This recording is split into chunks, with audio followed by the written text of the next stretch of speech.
Item ಯಾವುದೇ ಇರಲಿ try ಮಾಡಿ ಆಚಿ ಚಿಕನ್ ಮಸಾಲಾ.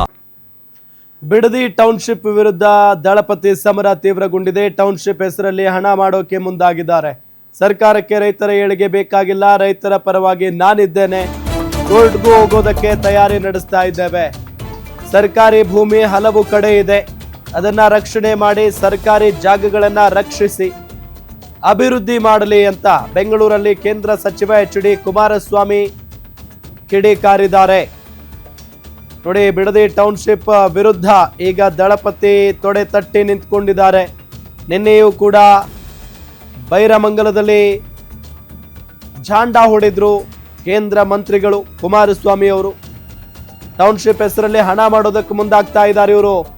ಸರ್ಕಾರಕ್ಕೆ ರೈತರ ಏಳಿಗೆ ಬೇಕಾಗಿಲ್ಲ, ರೈತರ ಪರವಾಗಿ ನಾನಿದ್ದೇನೆ, ಕೋರ್ಟ್ಗೂ ಹೋಗೋದಕ್ಕೆ ತಯಾರಿಯನ್ನ ನಡೆಸ್ತಾ ಇದ್ದೇವೆ.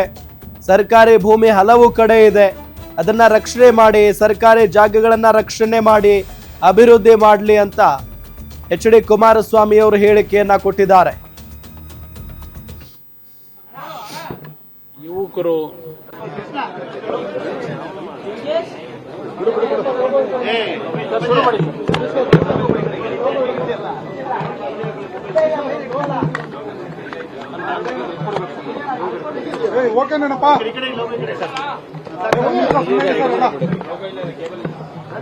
ಬಿಡದಿಯಲ್ಲಿ ನಡೀತಾ ಇರತಕ್ಕಂತ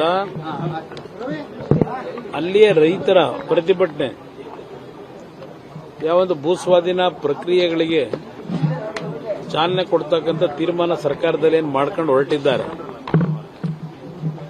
ಅದರ ವಿರುದ್ಧ ಸುಮಾರು 475 ದಿನಗಳಾಗಿದೆ.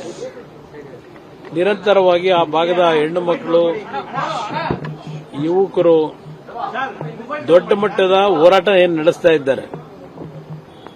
ಇದು ಅಂತಿಮವಾಗಿ ನ್ಯಾಯಾಲಯದಲ್ಲೇ ತೀರ್ಮಾನಗಳಾಗಬೇಕಾಗ್ತದೆ. ಯಾಕಂದ್ರೆ ಈ ಸರ್ಕಾರ ಆ ಭಾಗದ ಜನರ ಭಾವನೆಗಳ ಜೊತೆ ಚೆಲ್ಲಾಟ ಆಡ್ತಿದ್ದಾರೆ. ಅವರಲ್ಲಿ ಏನೋ ಒಂದು ಪ್ರತಿಷ್ಠೆ ಇಟ್ಕೊಂಡು ಹೊರಟಿದ್ದಾರೆ. ಪ್ರತಿಷ್ಠೆ ಅನ್ನೋದಕ್ಕಿಂತ ಹೆಚ್ಚಾಗಿ ಅಲ್ಲಿ ಸಾವಿರಾರು ಕೋಟಿಯ ಅಕ್ರಮಗಳು ಈಗಾಗಲೇ ಅದಕ್ಕೆ ಬಾಗಿಲೇನು ತೆಗೆದು ಮಾಡಿದ್ದಾರೆ. ಅವರಿಗೆ ಟೌನ್ಶಿಪ್ಗಿಂತ ಹೆಚ್ಚಾಗಿ ಆ ಟೌನ್ಶಿಪ್ನ ಹೆಸರಿನಲ್ಲಿ ಯಾವ ರೀತಿ ಹಣ ಸಂಗ್ರಹಿಸಬಹುದು ಅಂತಕ್ಕಂಥದ್ದು ಅವರಿಗಿರ್ತಕ್ಕಂಥ ಆಲೋಚನೆಗಳು. ಅದರಿಂದ ನಾಡಿನಲ್ಲಿ ಹಲವಾರು ರೀತಿಯ ಪ್ರತಿಭಟನೆಗಳು ಹಲವಾರು ಭಾಗದಿಂದ ಬಂದು ಅವರಿಗೆ ಬೆಂಬಲ ಕೊಟ್ಟಂಥದ್ದು, ರೈತ ಮುಖಂಡರುಗಳು ಬಂದು ಬೆಂಬಲ ಕೊಟ್ಟಿರ್ತಕ್ಕಂಥದ್ದು, ಪಕ್ಷಗಳು ಬೆಂಬಲ ಕೊಟ್ಟಿರ್ತಕ್ಕಂಥದ್ದು, ವಿರೋಧ ಪಕ್ಷಗಳು, ಇದೆಲ್ಲದರ ಮಧ್ಯೆಯೂ ಯಾವುದೇ ಕಾರಣಕ್ಕೂ ನಾವು ನಿಲ್ಲಿಸೋದಿಲ್ಲ ಅಂತಕ್ಕಂಥ ಒಂದು ಉದ್ದಟತನ ಏನಿದೆ. ಅಂತಿಮವಾಗಿ ವಿಷಯಗಳು ನ್ಯಾಯಾಲಯದಲ್ಲಿ ಕೆಲವು ತೀರ್ಮಾನಗಳನ್ನು ನ್ಯಾಯ ದೊರಕಿಸಲಿಕ್ಕೆ ಹೋಗಬೇಕಾಗ್ತದೆ. ಆ ನಿಟ್ಟಿನಲ್ಲಿ ಏನು ನಮ್ಮ